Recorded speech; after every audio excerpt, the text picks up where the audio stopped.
और मैं हूं आप सबके साथ अनूप। बुलेटिन की शुरुआत करते हैं और सबसे पहले बात अविश्वास प्रस्ताव की, जिस पर आज से चर्चा होगी। जी हां, जो विपक्ष के द्वारा अविश्वास प्रस्ताव दिया गया था उस पर आज से चर्चा होगी। वहीं 10 अगस्त को प्रधानमंत्री नरेंद्र मोदी जवाब देंगे। आज जब चर्चा शुरू होगी तो राहुल गांधी चर्चा की शुरुआत करेंगे, तो वहीं एनडीए की तरफ से सांसद निशिकांत दुबे चर्चा की शुरुआत करने वाले हैं। तो देखिए, जो अविश्वास प्रस्ताव विपक्ष की तरफ से दिया गया था उस पर आज से चर्चा शुरू होगी और कहा जा रहा है कि 10 अगस्त को प्रधानमंत्री खुद जवाब देने वाले हैं। राहुल गांधी चर्चा की शुरुआत करेंगे। देखिए, उसके बाद इंडिया की तरफ से निशिकांत दुबे हैं, वो चर्चा की शुरुआत करेंगे। हम आपको दो तस्वीरें दिखा रहे। देखिए, अविश्वास प्रस्ताव पर बहस होगी और 10 अगस्त को प्रधानमंत्री नरेंद्र मोदी जवाब भी देने वाले हैं। तो विपक्ष जिस बात को लेकर इतना परेशान था, हंगामा कर रहा था, उस पर देखिए आज से चर्चा होगी।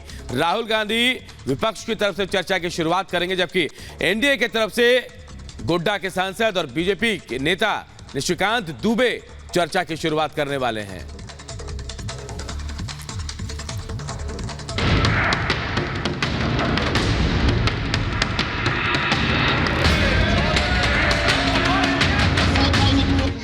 मणिपुर पर चर्चा की मांग को लेकर विपक्ष का हंगामा लगभग पूरे मॉनसून सत्र में जारी रहा। अब मॉनसून सत्र की समाप्ति से पहले सरकार के खिलाफ विपक्ष के अविश्वास प्रस्ताव पर चर्चा होनी है। आज से लोकसभा में मणिपुर के मुद्दे पर सरकार के खिलाफ अविश्वास प्रस्ताव पर चर्चा है।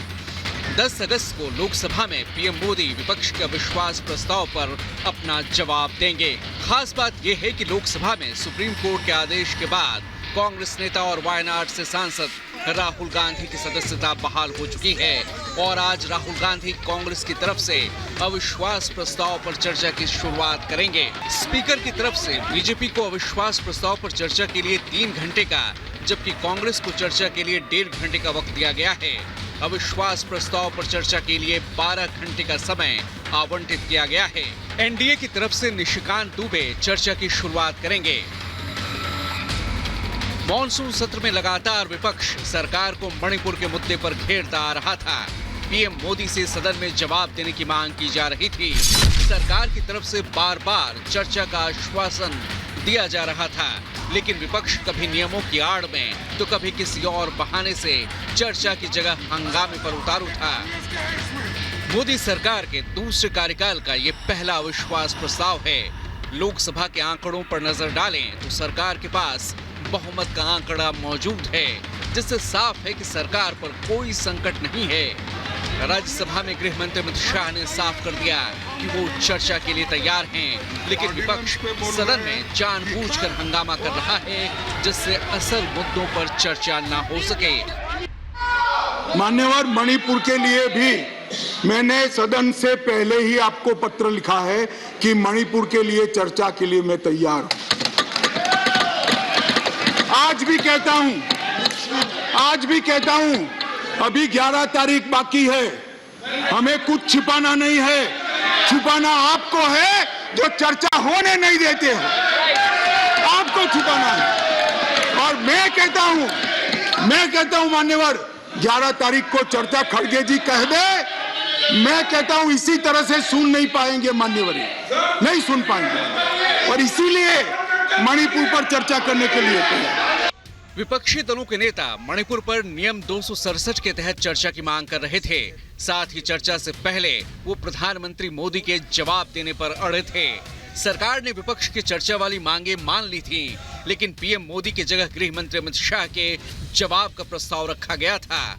लेकिन विपक्ष पीएम मोदी के बयान की मांग पर अड़ा रहा। हंगामा बढ़ने पर विपक्ष ने अल्पमत में होते हुए भी अविश्वास प्रस्ताव का सहारा लिया।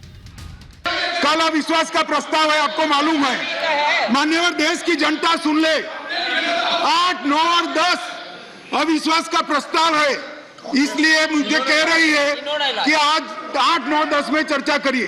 कांग्रेस पार्टी ही लाई है। जब लोकसभा में अविश्वास प्रस्ताव पर चर्चा होती हो, तब ये चाहते हैं मैं यहाँ बैठूं।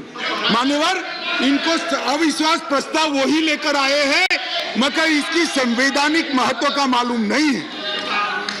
अविश्वास का प्रस्ताव होता है, मैं वो सदन का सदस्य हूं, मुझे वहां रहना पड़ता है मान्यवर। 10 अगस्त को पीएम मोदी अविश्वास प्रस्ताव का जवाब देंगे और देश की नजरें लोकसभा में मणिपुर हिंसा पर पीएम मोदी के बयान पर टिकी होंगी और देश ये भी देखेगा कि मणिपुर पर चर्चा में विपक्ष कितनी सार्थक भूमिका निभाता है। Bureau report, Republic Bharat.